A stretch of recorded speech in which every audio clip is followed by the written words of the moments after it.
Pagpasok mo sa loob, may masasalubong kang mga lumang litrato sa bisita ni Santa Barbara. Tangkapan, bagamat hindi sila makakalata. Ito ang dalang mapanganin sa buhay natin, kapasan sa biglang alat ay kaibigan at kapanalig. Si Santa Barbara ay inuksuri ng demonyo.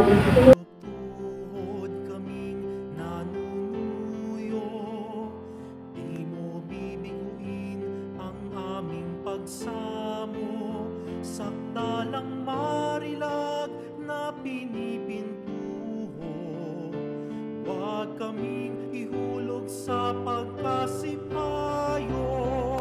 O Santa Barbara, matingtimang Birhen, at martir ni Jesus sa banal ilahin, magandang bituin, iyas naman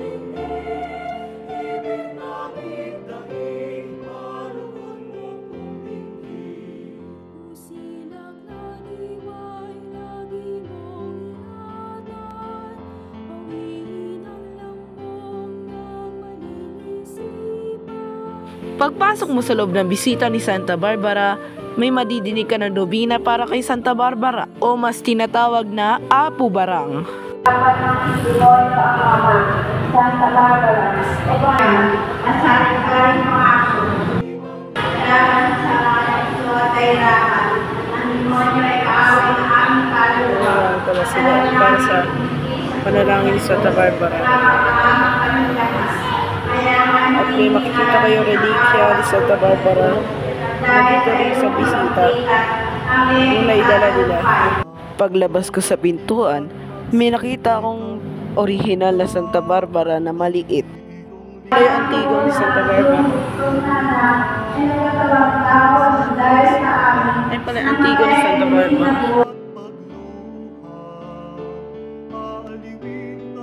Tinawagan na kami upang kami mag-alay ng bulaklak para kay Santa Barbara. Pero hindi ako nag-video kasi nag-aalay na ako ng bulaklak. Mapapanood niyo po sa bisita ni Santa Barbara ang Facebook page. Ang mga magsisipag-alay ng mga bulaklak na handog ay sina Ginoong Hercule Cruz, Dr. Olive Torres, Dr. Generosa Cruz, Ginoong Brilliant Santos, Ginang Seferina Gongon, Ginang Maribeth Narciso.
Kopa ng pagpapala bilang kaanib ng angka ng Diyos, ang 6 p.m. nagsimula ang misa sa pangunguna ni Reverendo Padre Riz Darwin Rigosuelo, Kura Paroko ng Valenzuela.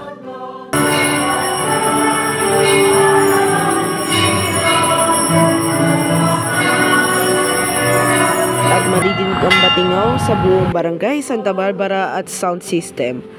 Halina't manalangin para magsimba at iparangal kay Santa Barbara bilang pagkamartir.